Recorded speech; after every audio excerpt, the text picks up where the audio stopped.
বড় চাকরির খবর, WBSSC group D group C নিয়োগ 2025।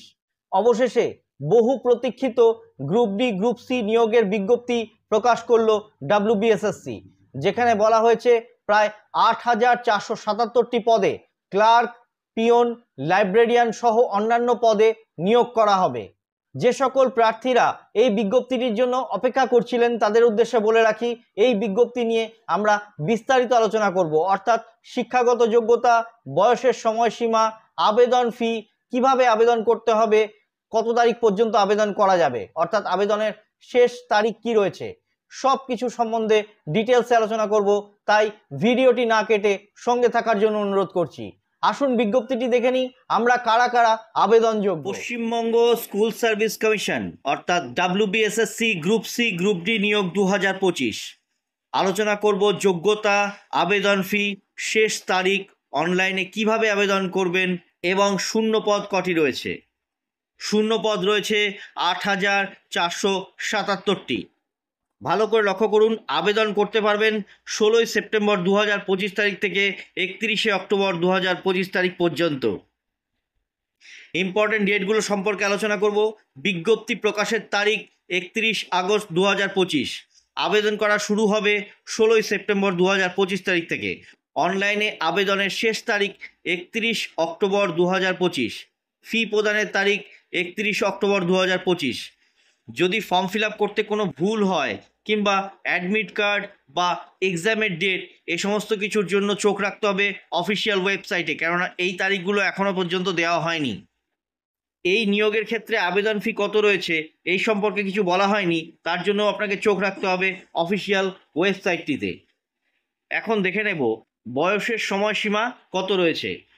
আবেদনকারী প্রার্থীদের বয়স হতে হবে 31/10/2025 তারিখ হিসাবে 18 বছর থেকে 40 বছরের মধ্যে।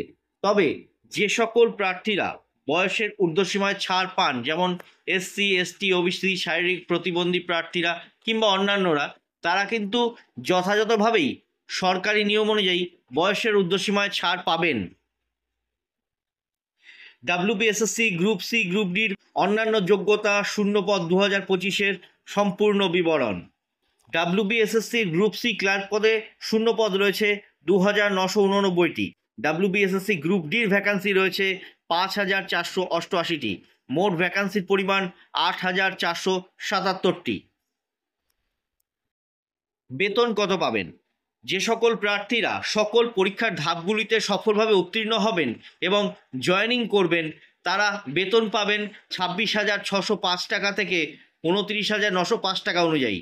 এবং সরকারি যে সমস্ত অ্যালাউন্সেস আছে, অর্থাৎ টিএডিএ যেগুলো আছে, সেগুলো কিন্তু সরকারি নিয়ম অনুযায়ী অবশ্যই পাবেন।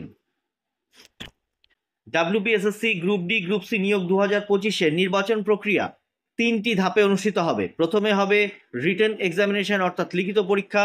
যে সকল প্রার্থীরা এই লিখিত পরীক্ষায় ভালোভাবে বা সফলভাবে উত্তীর্ণ হবেন তাদের জন্য হবে স্কিল টেস্ট, প্র্যাকটিক্যাল টেস্ট অথবা ইন্টারভিউ।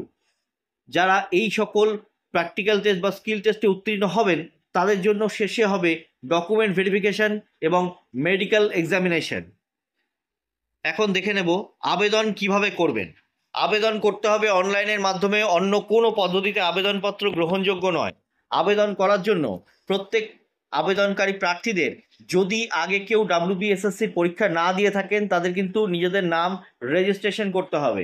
রেজিস্ট্রেশন করার জন্য প্রথমে অফিসিয়াল ওয়েবসাইটে গিয়ে রেজিস্টার নাও বাটনে ক্লিক করার পর একটি ফর্ম খুলে যাবে। সেখানে নিজের নাম, বাবার নাম, mobile number, email ID, date of birth ইত্যাদি দিয়ে একটি ফর্ম ফিল আপ করতে হবে এবং শেষে তৈরি করতে হবে একটি পাসওয়ার্ড। এই পাসওয়ার্ডটি তৈরি করার পর যখন আপনারা রেজিস্ট্রেশন কমপ্লিট করবেন তখন একটি ইউনিক রেজিস্ট্রেশন নাম্বার পাবেন ও এই পাসওয়ার্ডটা হচ্ছে আপনার লগ ইন ডকুমেন্ট। এই পাসওয়ার্ড এবং রেজিস্ট্রেশন নাম্বার দিয়ে আপনারা অফিসিয়াল ওয়েবসাইটে লগ ইন করে তারপর ফর্ম ফিল আপ করতে পারবেন। রেজিস্ট্রেশন কমপ্লিট হওয়ার পর WBSSC group D group C recruitment 2025-এর অ্যাপ্লাই নাও বাটনে যখন ক্লিক করবেন তখন একটি ফর্ম খুলে যাবে। সেখানে আপনাদের যাবতীয় তথ্য দিতে হবে, অর্থাৎ নিজের সম্পর্কে নিজের নাম, address, mobile number, email ID. একটি গুরুত্বপূর্ণ কথা বলে রাখি, এই ফর্ম ফিল আপ করতে গেলে কিন্তু আপনাকে একটি বৈধ ইমেল আইডি ও একটি মোবাইল নাম্বার থাকা আবশ্যক। এই আবেদনপত্রের মধ্যে নিজের সকল তথ্য সম্পূর্ণ করার পর কিছু ডকুমেন্ট আপলোড করতে হবে, অর্থাৎ নিজস্ব ফটো, সিগনেচার এ সমস্ত কিছু আপলোড করার পর আপনাকে আবেদন ফি জমা করতে হবে। আবেদন ফি জমা করার পর আপনি নিচে একটি সাবমিট বাটন পাবেন। তবে সাবমিট করার আগে ফর্মটি উপর থেকে নিচ পর্যন্ত আবার ভালো করে চেক করে নেবেন যে ফর্মে কোথাও ভুল ত্রুটি হয়েছে কিনা। যদি ভুল ত্রুটি হয় তাহলে আপনি তৎক্ষণাৎ সেটিকে ঠিক করে নিয়ে তারপরে ফাইনাল সাবমিট করবেন। তাহলে পরবর্তীতে আপনাকে আর ফর্ম ঠিক করার ঝামেলায় পড়তে হবে না। আমি এই পুরো বিজ্ঞপ্তিটি খুব সংক্ষেপে আপনাদের সাথে আলোচনা করলাম। অনুরোধ করব আবেদন করার পূর্বে অফিসিয়াল নোটিফিকেশনটি ভালোভাবে পড়ে তারপরেই আবেদন করবেন। কোনো আবেদনকারী প্রার্থীর যদি অফিসিয়াল নোটিফিকেশনটির প্রয়োজন হয় তবে কমেন্ট বক্সে কমেন্ট করতে পারেন, অবশ্যই দিয়ে দেওয়ার চেষ্টা করা হবে। এই বিজ্ঞপ্তির ব্যাপারে কোনো প্রশ্ন থাকলে করতে পারেন কমেন্ট বক্সে। তাছাড়াও যদি ভিডিওটি ভালো লাগে তাহলে ভিডিওতে একটি লাইক দিয়ে ভিডিওটি বন্ধুদের সাথে শেয়ার করতে ভুলবেন না।